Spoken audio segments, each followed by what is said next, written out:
Tantus now, Dracovin, Lord and Emperor of the Dracovin Empire, and welcome. It is time to continue my discussion on Werewolf the Apocalypse in the World of Darkness.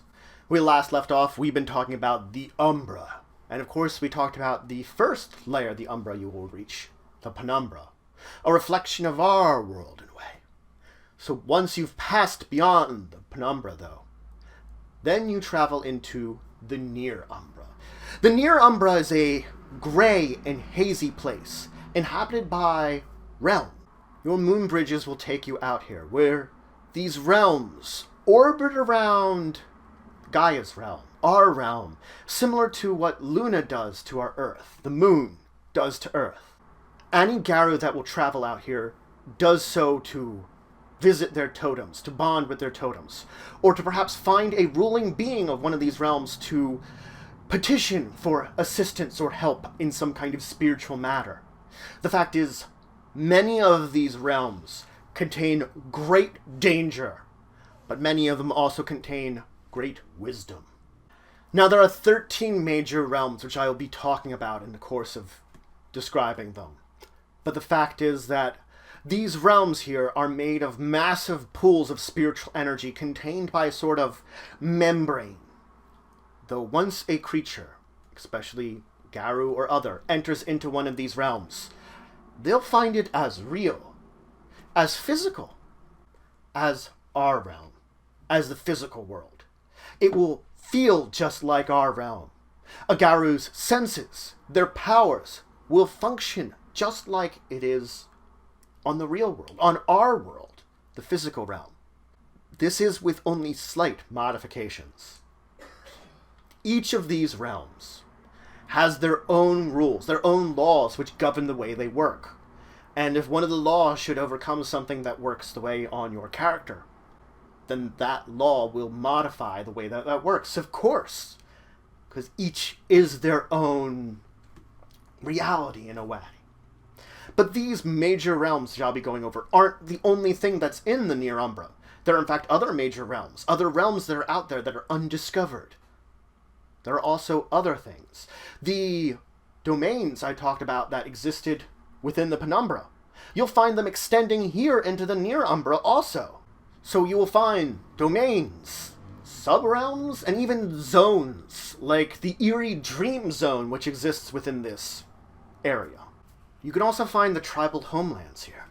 The tribal homelands are linked to each of the werewolf tribes and represents their ideal living conditions. A perfect paradise, if you will, to that tribe. And if you go closer and deeper into the Near Umbra and approach the Deep Umbra, there you will find another type of territory, vistas. But vistas are not realms.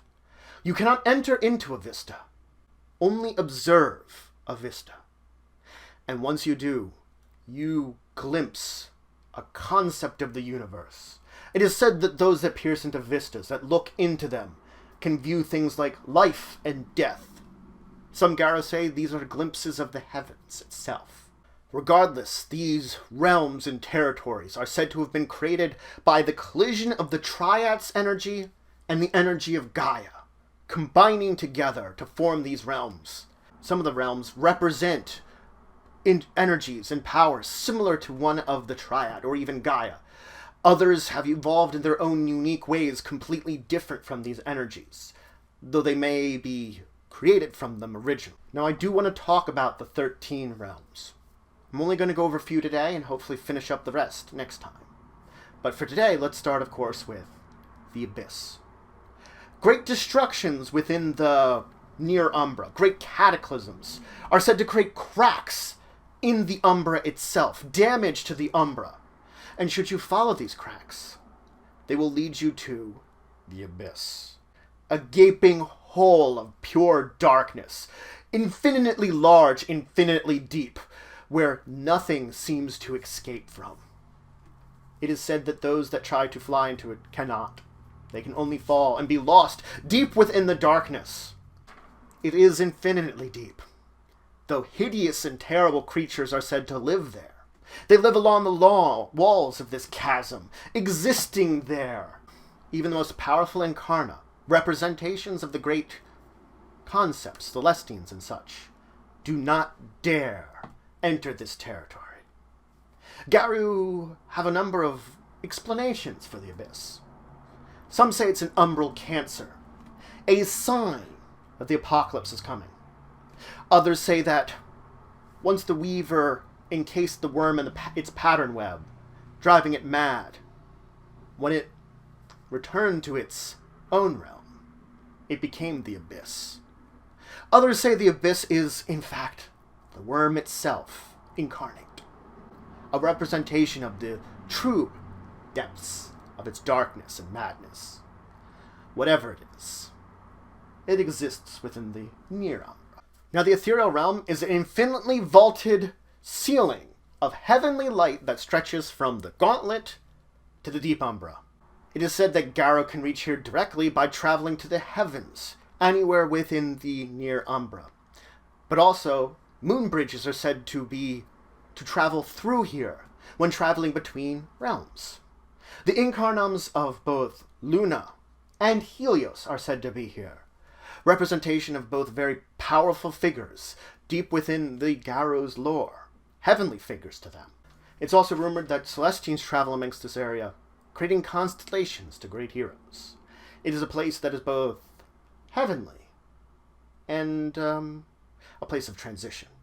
The last realm I want to talk about, we have to talk about the fairy. Long ago, the fairy abandoned the material world, abandoned the world as it changed, and became a world unsuitable for them and their nature. But when they left to seek their own realm, their own dimension, level of reality, they left behind something connected to our world, the Arcadian Gateway. The Arcadian Gateway is just that, a gateway to their realm, the realm of Arcadia. Around it is a representation of what Arcadia is said to be, a realm of the fairies. And there are some fairies which chose to stay behind on the Earth realm. Not directly in the physical realm, but here at the gateway, connected to the physical realm, where they guard it and look after it. Those that travel there gain a taste of what it is to be in the fairylands, a taste of what it is to be hosted by fairies and connect to them.